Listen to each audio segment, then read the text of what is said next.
Hello there, welcome to Sacerdotus Hangouts. Um, some time ago, I did a show on one of my popular blog posts, Atheism is Stupid. And again, the title may seem a bit misleading, or maybe offensive, and that's not the intent at all. I'm not calling atheists stupid, but I'm calling the whole concept of atheism stupid. And in the first post, which I pretty much expounded upon on the air, I went through certain ideas, beliefs that atheists hold, which really don't make sense. And I went through each of them the best I could without taking a whole day to do so because I can't do that. But to the best of my ability, briefly went through each of them and explained why I felt that, coming from an atheist background, why atheism is stupid and it doesn't really doesn't register logically or rationally. Um, and because the post was such a success, um, literally over 10,000 people viewed it, and it's once in a while it disappears and then it comes back again, and I don't even need to promote it, and it happens automatically. I guess the search engines pick it up and quickly it catches on fire again, so to speak. But I continued the series because obviously it was popular. It showed to me that people wanted to read more, wanted to know more. So today I'm going to start on the second blog post, Atheism is Stupid Too. And atheism is often presented as a rational position. It is categorized as the truth that knocks down the myths and fables of religious belief. To the uneducated individual, atheism will be attractive. A person without proper understanding in the areas of philosophy, theology, and even the sciences will fall for any chick argument presented by atheism. So basically, what I'm trying to say here is that atheists present atheism as something that's logical, that's rational, that makes sense, that's more preferable than religion or faith or whatnot. And they present it as something that's truthful or the truth, or something that you can compare other things to and separate fact from fiction or myth from reality and or fables from history. And of course, the latter will be, the ideas presented by religion in regards to the Bible and whatnot. And to somebody that's not well educated, somebody that's not really that good of a thinker, doesn't really look at things objectively, this idea will be attractive and will make sense to them. And of course, there are people that are educated, that are atheists. I'm not saying that, but you could be educated and you could also be close-minded as well, and only view things through your own point of view and not really try to understand the person or the opponent's point of view or side of the argument. And this happens a lot with atheists. They they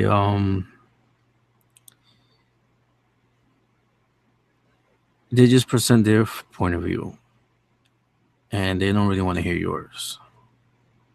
And no matter how hard you try, they just don't want to hear it. Or they'll claim that you don't have any evidence and they quickly are dismissive of you. I don't get tired of hearing the argument, oh, you don't have evidence. Nobody has evidence for God. And God can be proven, blah, blah, blah, blah, blah, blah.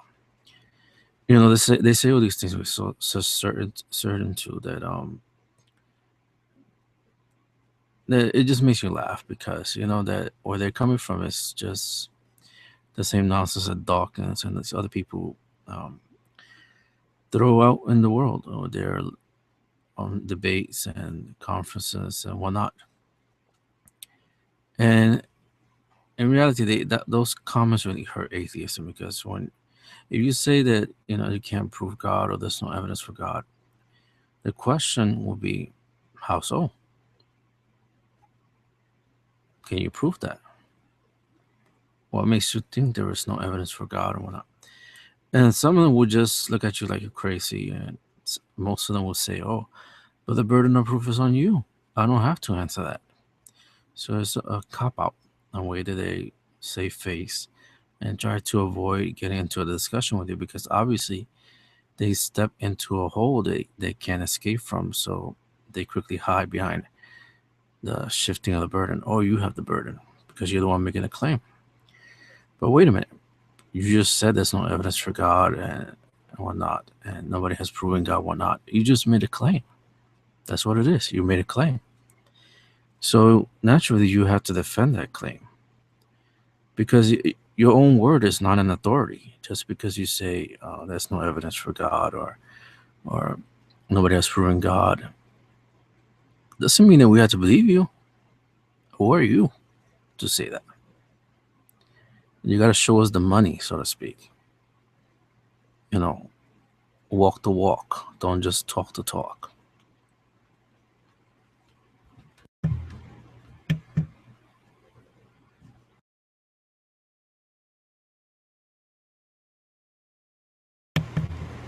And this is how you debate with people. You have discussions and whatnot in order to find out the truth. Is by sharing ideas and providing evidence for those ideas and sources for those ideas.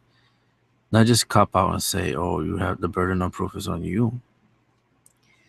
Nowhere is it written that people that theists, the people who believe in God or people of faith, have the burden of proof. There's nowhere in any logic book and any philosophy book that states this, or any law book that states this notion that somehow people of faith have the default of having the burden of proof. And this is just not how it works. It doesn't work at all. And atheists often misconstrue the burden of proof. And again, this is done in order to cop out, in order to avoid getting into a discussion, and in order to avoid defending their position, which is obviously not well substantiated. Moreover, atheism is not united at all. The majority of atheists adhere to its ideals due to political persuasion. Many atheists classify themselves as liberal or progressive. It's very rare that you find an atheist who's conservative or ultra conservative. And it's very rare that you find an atheist that's for the protection of human life, meaning against abortion and things like that, or against other forms of unions, same-sex marriage, polygamy, and things like that. So it's very rare to find atheists that are conservative against abortion, contraception, and who protect the uniqueness of the heterosexual marriage between a male and a female.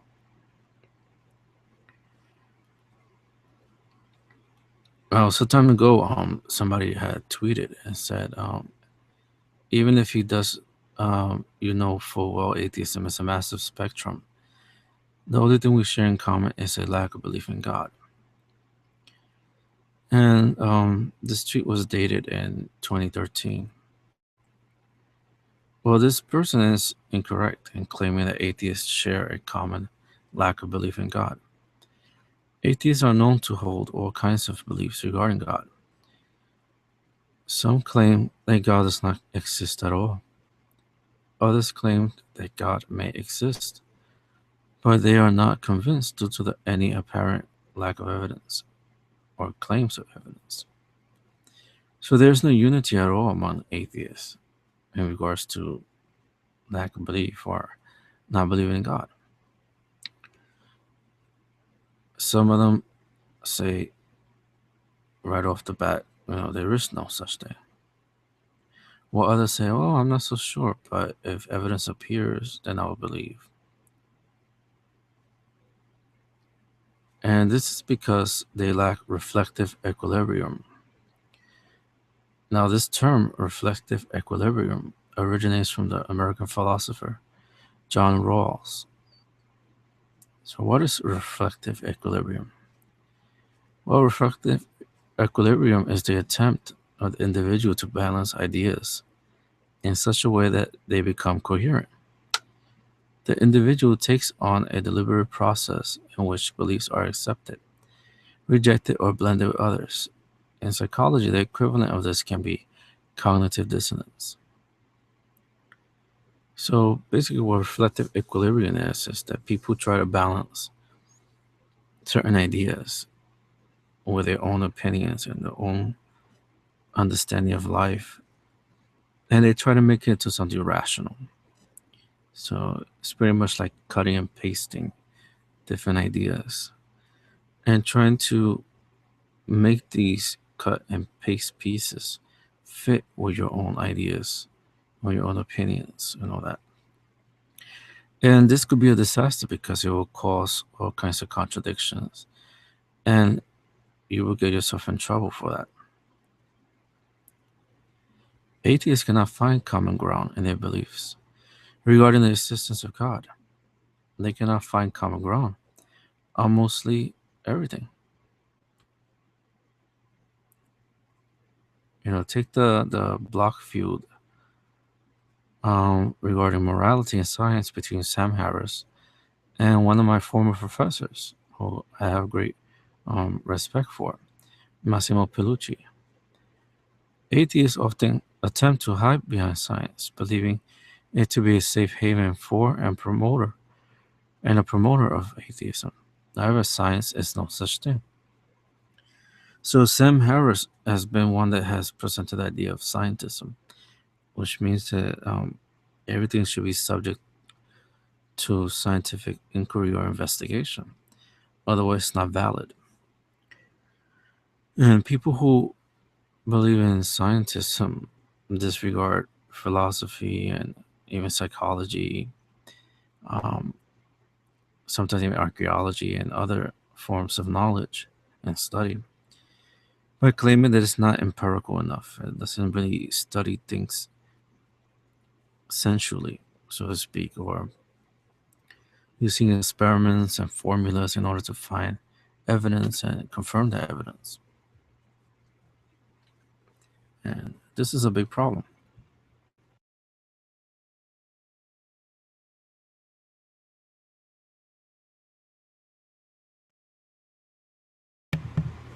because science can't answer everything. It answers a lot in regards to nature and whatnot, but they cannot answer all questions. Again, it only answers the how, but it doesn't answer the why. And many times, science is not always correct. And there's a quote going around the internet by supposedly by Neil deGrasse Tyson, where he is supposedly credited as saying that the good thing about science is that it's true whether you believe it or not. That's not true because many times ideas in science were held as correct for centuries or even decades.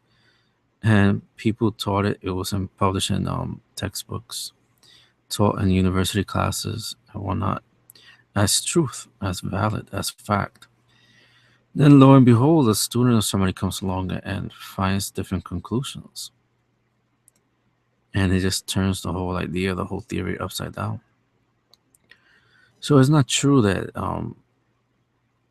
what Neil deGrasse Tyson says about science, that it doesn't matter whether you believe it or not, it's still true.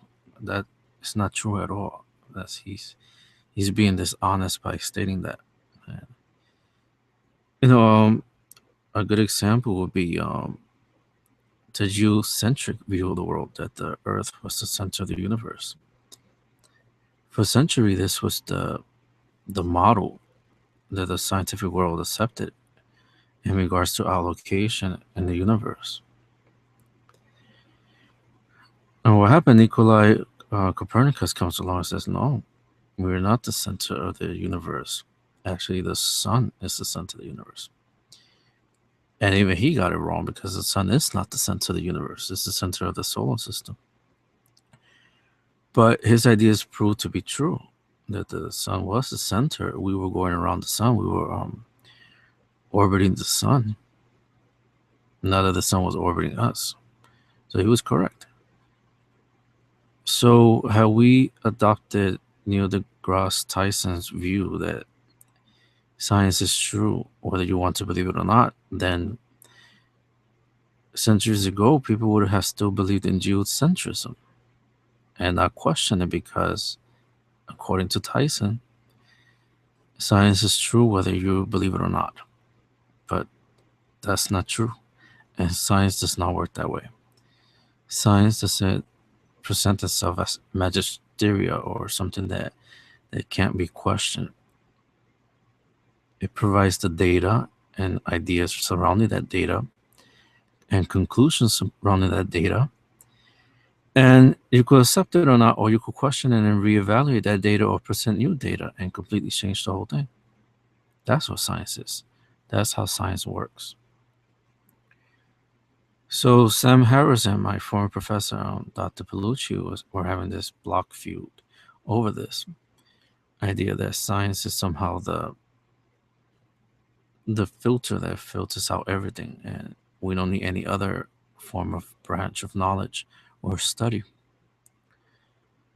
And atheists often tend to present science as an atheist thing, and it's not. Science is no such thing, as I stated before. Knowledge, it can retest them. Again, science seeks knowledge, it tests questions and retests them. Atheism doesn't do this. So, unlike atheism, science does not reject hypotheses without testing and retesting them. Atheism right away concludes the non existence of God without any evidence, without any information, just bare assertions. There is no God. There is no evidence for God.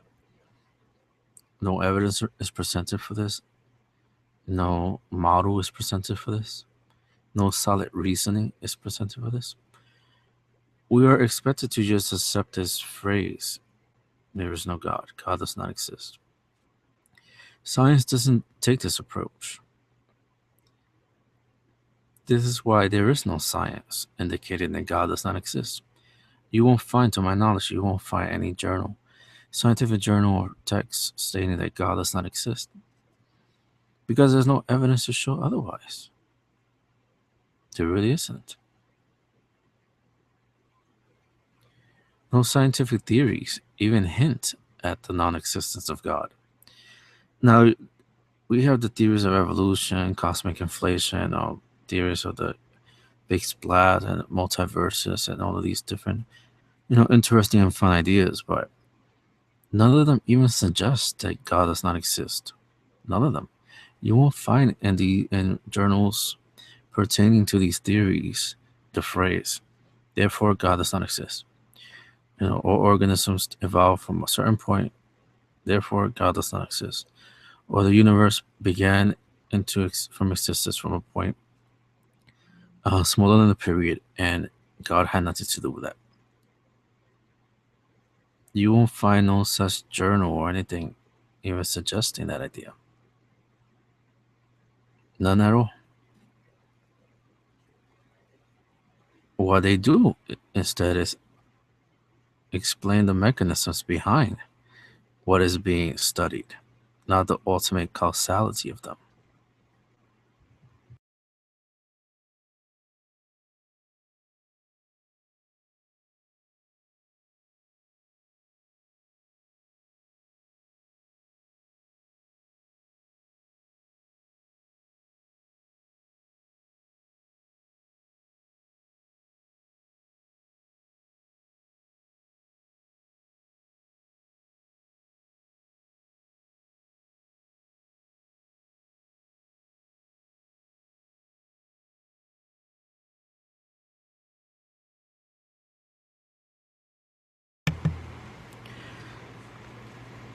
And we call this in philosophy, they call it the efficient cause, which is the explanation of how something takes place or something occurs. But science doesn't answer the final cause or the reason why it takes place or how it came or why it came to be. And this is an interesting distinction to make because at least atheism or even agnosticism out in the cold, so to speak, because it cannot answer these questions, and just dismissing these ideas does not mean that you're right. Again, just because you say there is no God or God does not exist or there's no evidence for God doesn't mean that's true. That's your view. That's your opinion. Unless you show proof of that, we can't accept that.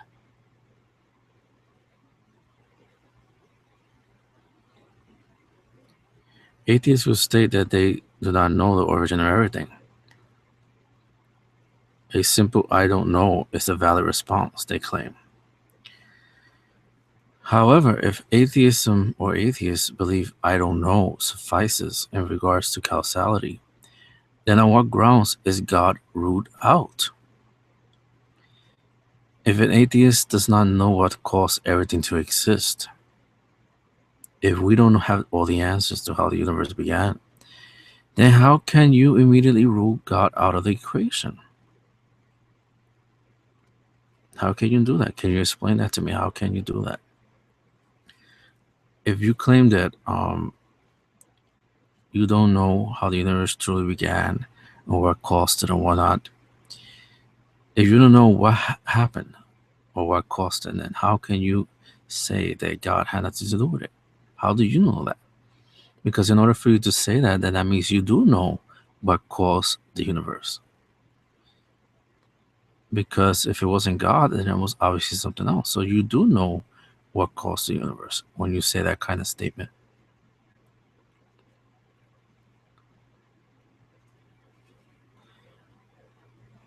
There's no middle ground in the equation.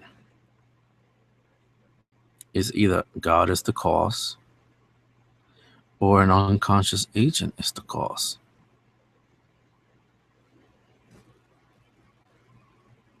The lack of reflective equilibrium kicks in here when atheists claim to not know the causal factor of everything, while at the same time ruling God out. Atheism once again becomes stupid and irrational. Its attempt to hide behind science exposes it more to the world as a position that cannot stand on its own, either scientifically or philosophically. It's no wonder why atheism has the lowest retention of any religion. After a while, atheism loses its luster and people grow out of it. Who in their right rational mind will adhere to such nonsensical rhetoric that presents itself as rational, but is just diatribe meant to appease those who are contrarian in nature? Think about that for a moment. When we closely examine atheism, it's not a rational position. It doesn't make sense at all. Because it cannot stand on its own merits. Nothing supports it, either scientifically or philosophically.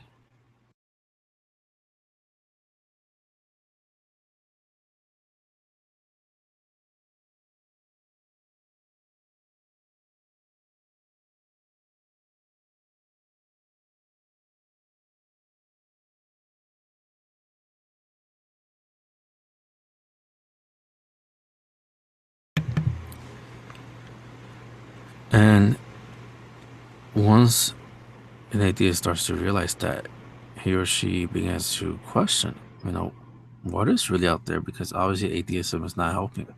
It's not really answering any questions or doing anything to satisfy my inquiries.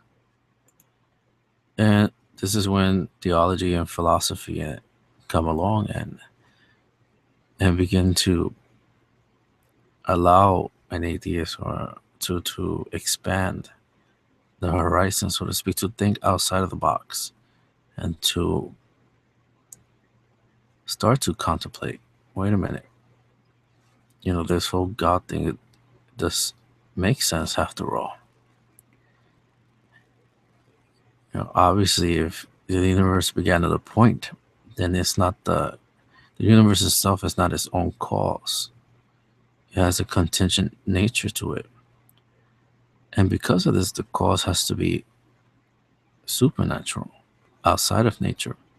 Because the universe is nature, and if the universe didn't create itself, then it had to be something outside of nature, something supernatural, which triggered the events that led to the Big Bang and evolution and so forth.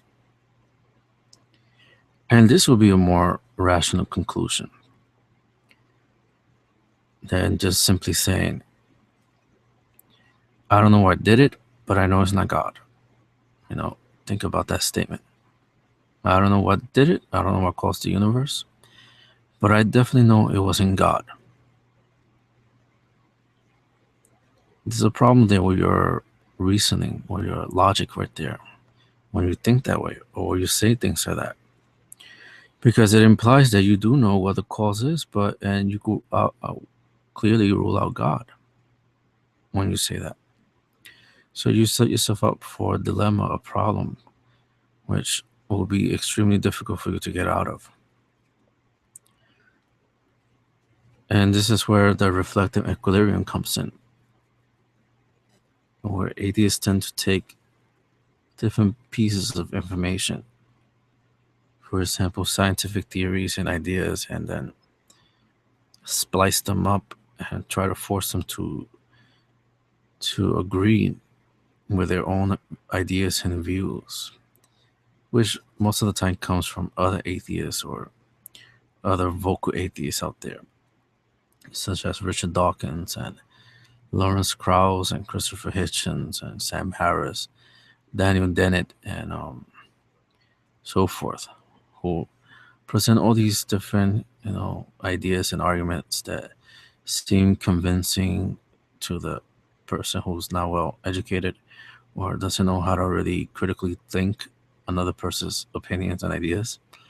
And they fall into it. They fall into the trap, into this pseudo intellectual trap, which fools them into accepting that atheism is in fact a rational position, position of reason that makes sense, that fits the facts and whatnot. And it's obviously nonsense, it's BS, for lack of a better term, because atheism doesn't answer anything. It just poses different suggestions and assumptions, makes bare assertions on the causality of the universe and on religious ideas. And again, this is due to ignorance, not knowing how to philosophize, not knowing how to think critically, and not understanding or not having a true grasp of the theological concepts, which for the most part, most religions, monotheistic religions, and I will also say even polytheistic religions, all share in common regarding the attributes of God and the creative nature of God.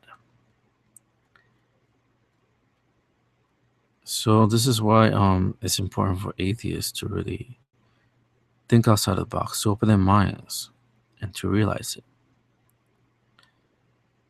Again, there's only two testable variables in the equation. A, God is the cause, or B, an unconscious agent or agency or random process is the cause of the universe and everything that it contains. So it's silly to claim that there's no evidence and that science disproves God and whatnot. Science never said that. And just because a scientist might say that, just like Lawrence Krauss or Stephen Hawking or whatnot, it doesn't make it science. That's just their opinion, how they perceive the scientific data that they work with every day. and it's not representative of the actual data itself. They use the reflective equilibrium to apply onto science, whether it's physics, astrophysics, biology. The notion, the suggestion that there is no God or need for God or creator. But science by itself, the data by itself, does not state this at all. So we have to be very careful when we hear these scientific authorities or supposed authorities go around making movies and claiming that God's not real, their belief is a delusion, their religion is a delusion, blah blah blah. It's just complete nonsense and ignorance, bigotry, I might add.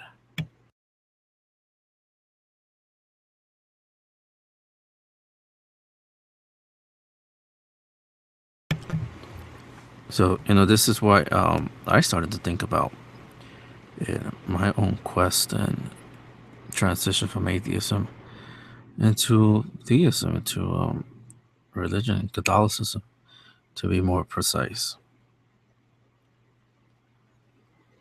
You start thinking, you start reevaluating everything that you know. I set myself aside from my own reflective equilibrium and looked at the data and the information that was there objectively, without any interference, without any my biases and whatnot. I didn't try to make the data agree with my own ideas, my own bias, because again, that's not science. That's one of the sins in science, which is called confirmation bias. Whenever you take science courses that deal with experiments, whether in biology, physics, or psychology, they will teach you that one of the biggest things that you should avoid is confirmation bias. It's trying to get the experiment or the results to fit your own ideas and conclusions. A scientist, what he or she does is he or she lets the evidence speak and doesn't attach to the evidence of any of his or her own views or opinions or expectations. This is what true science is. So any atheist out there saying that science proves God does not exist and whatnot, he or she is not a scientist. He's a bozo. He's a moron that doesn't really, obviously didn't understand what science was when he or she was training to get a job in it. Because science is supposed to be objective. It's supposed to weigh the evidence and not present his own ideas or conclusions or biases on the data that it studies, that it observes, that it collects.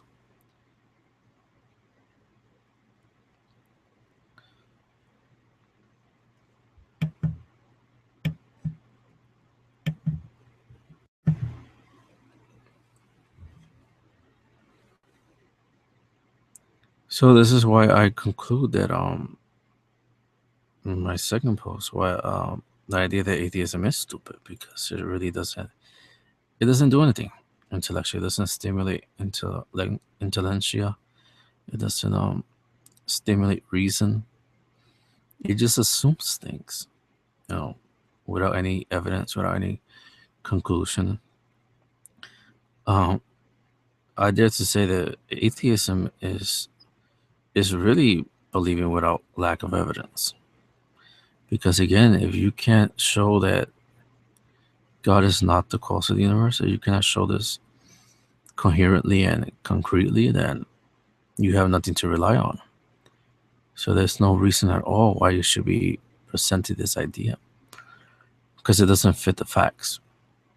You're trying to imply, you're trying to infer, make your own inference on the data and information that you have collected or you have studied, or the evidence that has been presented. You're inferring on it your own views, biases, and ideas, and you're pretty much distorting science. Atheists who do this really are not, they don't understand what science is, and they definitely don't understand the role of God and the concept of God and religion and so forth. And I invite anybody to try. I mean, you could go to my blog, rationallyfaithful.wordpress.com. or blogspot.com. You can go to either one. There's a post there that where I challenge atheists to write up several pages of data showing that God does not exist. I invite you to do that. That's a challenge. Think of it as a contest. So you could show scientifically your evidence that supports the notion of the theory or hypothesis, however you want to word it, that there is no God. And good luck with that, because it's going to be very difficult for you to do that. You will need to know everything about the universe, multiverse, or any dimensions out there that might exist in order for you to truly do that project, as Carl Sagan said in a quote, which I said a couple of shows ago. And of course, you're welcome to visit my blog, www.sacerdotus.com. Also, my Catholic Faith Sharing.blogspot.com, and my radio program, blogtalkradio.com/Sacerdotus. You're welcome to come listen and also listen here and contact me here on Sacerdotus Hangouts whenever I'm on live, and I will try my best to address your concerns, your questions, and whatnot. Bear with me because I'm still learning about these technology things. I mean, go figure. I graduated in the sciences of philosophy, and I still have difficulty with technology, but I'll get there. I mean, I'm old school. I prefer playing outside in the street of New York City and reading books, going to the library and things like that, playing video games. So computers and all that weren't really my thing. I wasn't a computer type nerd. So bear with me on that. It's not that I ignored you or not. It's just that I probably didn't even see it. But you're welcome to contact me, visit the blog, contact me, and whatnot. Again, thank you for listening to today's program. And again, I repeat that these posts, atheism is stupid, is not an attack against atheists. I'm not calling atheists stupid. You know, I have friends who are atheists. I used to be one myself. I mean, why would I call you stupid? I'm just saying that the notion atheism is stupid. So please don't get that confused.